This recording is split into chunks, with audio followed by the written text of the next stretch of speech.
Hello and welcome to A Dad Reads with me, David. Now if you're liking the videos that I do, please remember to subscribe, to like and to comment. Good or bad or stories that you'd like to hear me read. So today's The Crown.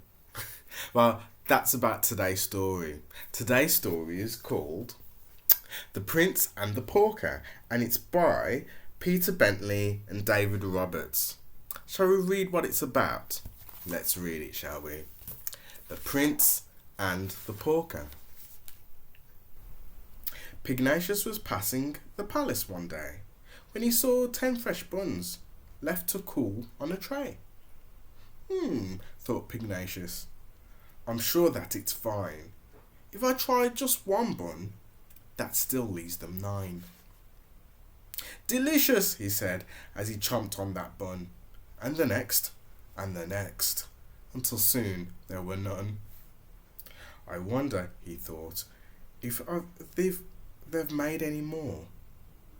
I think I'll just check, and he crept through the door. Pugnacious was eyeing a big jar of cream when the cook scurried in and let out a huge scream. He's eaten the prince's fresh buns, everyone! Whoops, thought Pugnacious. I think I'd best run. He fled from the kitchen and into a hall that was being prepared for a banquet and ball. Stop! Cried the cook as he nipped through the chairs and made his escape up a great flight of stairs. I wonder who sleeps in this chamber, he said, as he entered a room with a 4-poster bed. The bed was splendid. The pig was impressed.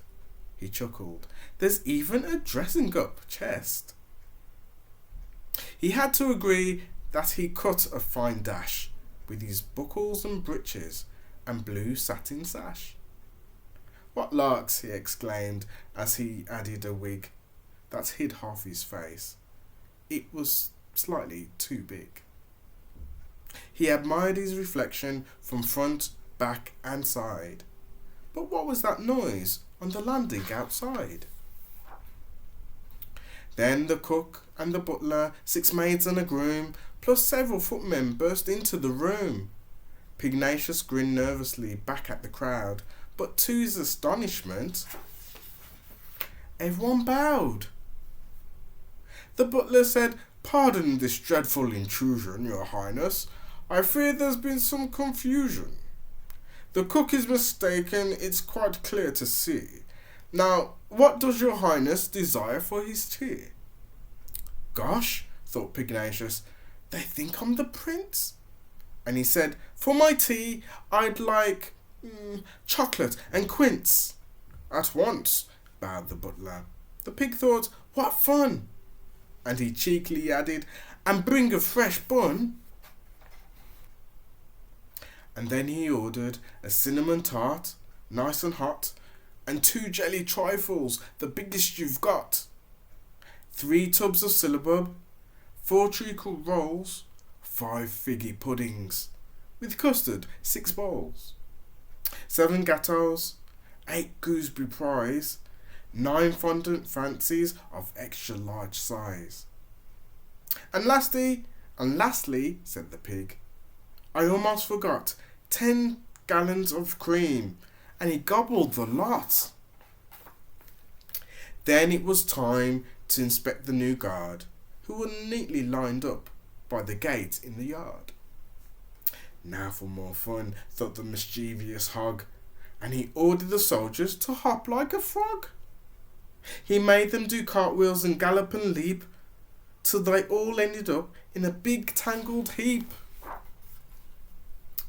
Then he blew the head off the gardener's pumpkin to bits, and startled the 2 duchesses out of their wits.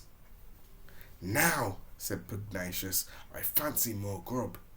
Bring me some sweets in a very large tub. Pugnacious was munching a mouthful of mince, when into the hall strode the genuine prince. Then the butler took hold of Pugnacious's wig, pulled it and gasped, Goodness gracious! A pig? The cook cried, "I knew that I wasn't mistaken. I'll have him for sausages, gammon and bacon." She turned to the prince as he stood in the hall and now told how Pugnacious had hoodwinked them all. "Do you seriously mean," said the prince with great glee, "that you believed that this pug was me?" "Pig," he declared, "you've been nothing but trouble. However, I might have some use for a double." Pugnacious now gets to eat chocolate and quince, and he sleeps in a chamber next door to the prince. But once every week he has to agree that he'll dress up as the prince and go down to have tea with that terrible dragon. The prince's Aunt Alice, when she comes every Thursday to visit the palace. Well, I don't know about calling someone a dragon. That was a very naughty piggy, wasn't he? Greedy piggy too. But can you imagine? They thought the pig was the prince. What did you think about that story? I get mixed up from my brother a lot because I'm a twin. So especially when we were younger, people used to think that he was me and I was him. They still do it to this day. Anyway, that's the end of the story. I hope you liked that one. It was a very naughty piggy. Until next time. Bye for now.